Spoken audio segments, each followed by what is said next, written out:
Shakespeare, la Biblia laica. Fraternidad Rosacruz de Max Heindel. Los trabajos de Shakespeare y la Biblia son tesoros de la vida cultural y espiritual estrechamente relacionados con la vida cultural y espiritual de los pueblos occidentales.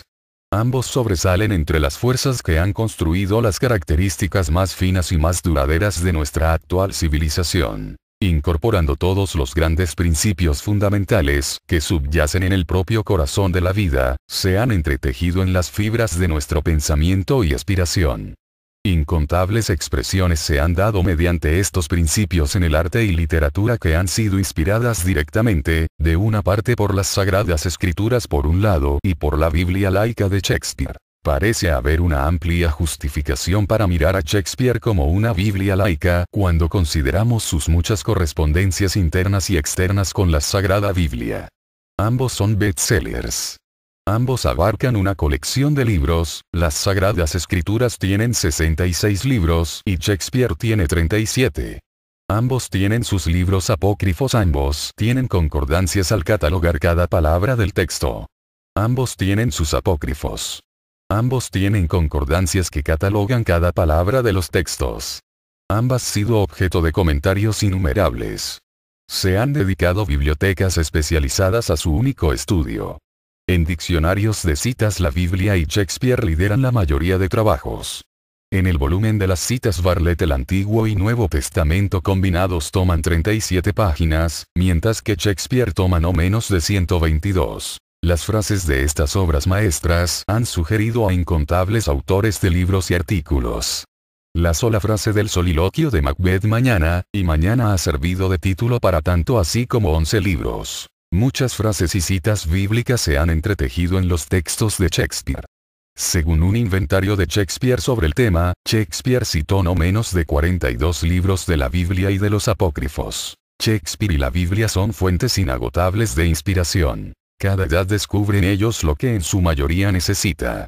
De ahí, el continuo flujo de material expositivo es continuo, incluso desde sus primeras apariciones.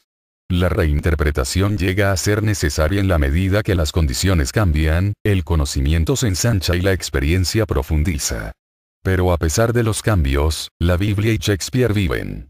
En cada edad las verdades eternas se consideran buenas y en ninguna parte se encuentran estas en la plenitud y la belleza sublime, con la cual se encuentran en la Biblia y en Shakespeare. Salvo las escrituras, las obras de Shakespeare constituyen el estudio más grande del hombre. Alexander Pushkin, el poeta más grande de Rusia escribió: después de Dios, Shakespeare es el creador más grande de seres vivos. Él creó una humanidad entera. Estos dramas se ocupan de la naturaleza externa e interna del hombre, con los mundos visibles e invisibles. Las dos caras de la vida, en el ámbito material y espiritual, se tratan con certeza y en igual estado de coherencia. Los elementos sobrenaturales en los dramas no son mecanismos fortuitamente introducidos con el fin de lograr los efectos para el teatro, sino que son fundamentales para el tema. Cualquier persona que posea las claves de su importancia más profunda discierne un abundante agregado de sabiduría. Nadie familiarizado con las doctrinas esotéricas puede cuestionar la familiaridad de Shakespeare con la sabiduría del iluminado. A los estudios ocultos de magia blanca y negra, dados en Ricardo III y La Tempestad respectivamente, se les da un tratamiento bastante esclarecedor. Y significado espirituales de los solsticios de invierno y verano se revelan en el cuento de invierno y el sueño de una noche de verano. Bajo el velo de lujo y diversión, el último es una transcripción virtual del ritual místico de la unión según lo decretado en los misterios eleusianos, teniendo en cuenta que el lugar del drama es un bosque cerca de Atenas. Los sonetos traducen las doctrinas herméticas a poesía. Las tragedias como Aldea y Macbeth traen los seres y las fuerzas del mundo espiritual a la visibilidad. Cada uno de los dramas se refieren a alguna ley oculta o principio espiritual. Esto constituye su tema esotérico. Cualquiera que encuentra expresión en el argumento revelado que se presenta, inevitablemente estará de acuerdo con la idea o arquetipo central. Al considerar las características internas comunes en Shakespeare y la Biblia puede afirmarse que toda la literatura está dividida en dos clases, sacra y secular. Se reconoce que la literatura sacra proviene de una más alta fuente de inspiración que la seglar. La sabiduría divina tiene el mérito de encontrar su expresión en las Biblias del mundo de una manera más directa e inmediata que en cualquier otra literatura. Es decir, forma parte de las creencias religiosas de la gente en general, que en las Sagradas Escrituras Dios establece comunicación directa con el hombre, revelándose a sí mismo en estas de una manera especial e impartiendo a quienes quieren recibirlos, los misterios de la vida espiritual interna y de los medios mediante los cuales el hombre progresivamente desenvuelve su divinidad latente. Con este concepto en general el esoterismo está en completo acuerdo. Existen, sin embargo, algunos quienes sostienen que la distinción generalmente hecha entre la literatura sacra y secular, es puramente arbitraria y que, mientras que la clasificación responde a un propósito útil, no existe efectivamente aquella línea de demarcación que tanta gente cree. Los que sostienen esta visión creen que la única diferencia es de grado, y que una se combina imperceptiblemente con la otra. Para sostener esta posición precisan que los aspectos humanos se han involucrado en los escritos sagrados y que las verdades sagradas están dadas a menudo y expresadas en forma superlativa en la literatura secular. En este punto Swedenborg proporciona una respuesta diciendo que mientras que es verdad que la diferencia es solo una de grado, es un grado discreto. Es decir que hay un punto en la escala ascendente de valores, en la que un nuevo factor entra y un nuevo principio llega a ser operativo, lo cual da lugar a traer algo nuevo a ser. Por ejemplo, toda la vida es una, pero no todos los que viven son humanos. Hay vida en las plantas y los animales, pero cuando una planta adquiere la facultad de sentir dolor y placer, y llega a ser capaz de moverse entonces se convierte en animal y cuando el animal adquiere las facultades racionales de la mente, entonces se convierte en humano. Los grados discretos marcan las diferencias entre los reinos de la vida y la naturaleza. Aplicando esto a la literatura, Swedenborg observó que tales grados de discreción dividen la literatura sacra de la secular. La literatura sagrada es primero que todo puramente religiosa, pero no todos los trabajos religiosos son escritos sagrados. Para calificarlos como tales deben primero que todo ocuparse de materias espirituales y poseer también cierto contenido interior. Es decir, encubierto bajo la forma externa e incorporado dentro de la historia y la biografía, la fábula y la parábola, tiene que haber una estructura espiritual, un contenido esotérico, claramente perceptible para aquellos que han desarrollado dentro de sí mismos el conocimiento espiritual necesario, pero ocultos para aquellos que no ven más que aquello que el ojo les enseña a ver. Las Sagradas Escrituras son además registros de la vida, trabajos y enseñanzas de grandes salvadores mundiales. Por lo tanto se ocupan exclusivamente de los misterios espirituales más profundos relacionados con el hombre. Resumiendo lo expuesto previamente, podemos decir que la literatura que trata con la vida espiritual, y es construida alrededor de instructores y salvadores, y que además incorpora una estructura interior basada en los misterios, se convierten en sagradas escrituras en virtud de estos varios atributos y elementos. Retomando lo restante del cuerpo literario que nos ocupa, la literatura no sacra. Se encuentra que ésta también posee dos divisiones. En la primera tenemos que posee un sentido interior y el segundo es externo solamente. El primero, tal como en las Sagradas Escrituras, está arraigado en los misterios y contiene dentro de su forma exterior un cuerpo velado de sabiduría arcana claramente organizado. En la otra clase, no existe tal entretejido de esoterismo.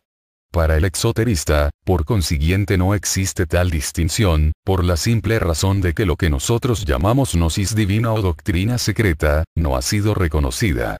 Existen trabajos entendidos acerca de las materias espirituales, experiencias religiosas e incluso sobre los misterios, pero que no poseen ese sentido interior. Estos pueden ser trabajos altamente inspiradores, aunque de estructura simple.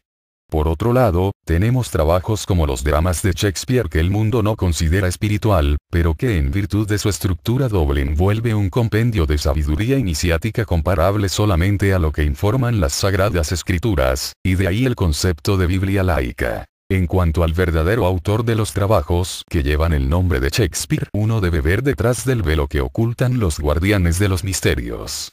Hay que encontrar los seres iluminados de la raza, custodios de la sabiduría eterna, los dispensadores de la verdad, que hace libre al hombre. Ahí, desconocidos o no conocidos por la multitud, hay una compañía de seres exaltados, a quienes llamamos nuestros hermanos mayores, quienes entregan al mundo de vez en cuando, a través de los medios o instrumentos humanos calificados, revelaciones muy necesarias para su desarrollo. Es esto lo que debemos ver en el impulso creativo que se manifestó en Europa como el Renacimiento y que encuentra su expresión inglesa primaria en las luminarias literarias de la época elizabetiana, el mayor de los cuales fuera Shakespeare. Así, Shakespeare se vuelve un eslabón en una cadena de inspirados mediadores a través de quienes la raza humana ha entrado en posesión del siempre creciente conocimiento de los misterios divinos. Los trabajos de Shakespeare, similares en la música a los dramas de Wagner, el Fausto de Goethe, la Divina Comedia de Dante y algunos otros pocos libros de línea comparable, son diseñados para esoteristas, y también para la apreciación exotérica. Son comunicaciones directas desde los centros planetarios de sabiduría divina. En el caso de Shakespeare, la fuente consistió en la escuela de la sabiduría occidental Rosacruz. Para el esoterista, no más evidencia que ésta se requiere que los trabajos mismos. No obstante, hay signos específicos, codificados de manera misteriosa y están presentes en los dramas. En El amante perdido, una escena entera está dedicada a revelar la conexión Rosacruz, pero es involucrado ingeniosamente en un juego de palabras burlescas, que solo aquellos que poseen las llaves de su significado, las leerán bien. La escena termina con un comentario dirigido a Godmandul, representante de la multitud imperceptible, quien durante la escena entera no ha hablado una palabra. No es su respuesta, no entendió, ninguno nada. Shakespeare ha sido llamado la máscara Rosacruz. Max Seidel está autorizado para declarar que los trabajos que llevan el nombre de Shakespeare y Bacon fueron influenciados por el mismo iniciado Rosacruz. También sobre otros escritores ocultos llevan a la misma conclusión. En la clase de literatura que hemos descrito, los dramas de Shakespeare representan lo supremo. No son trabajos religiosos. No son escrituras cristianas, budistas o hindú. Son lo que nosotros llamamos dramas seculares, obras mundanas si se quiere.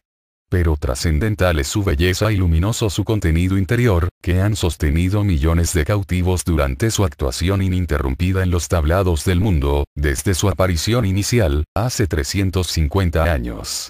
Las personas leen y ven las obras por placer y pasatiempo. Al hacerlo así, se exponen a sí mismos a una magia que por su misma naturaleza trabaja sobre su ser interior, impartiéndole los modelos básicos de lo bueno, verdadero y hermoso, cargándolo con los impulsos que lo propulsan hacia arriba, por el camino que conduce a Dios. La influencia mágica que así se ejercita, se deriva de que el elemento que fluye proviene de niveles sobrehumanos. Estos elementos son puramente espirituales. Es su presencia en los dramas lo que hace de las obras de Shakespeare la Biblia laica. Fraternidad Rosacruz de Max Seidel.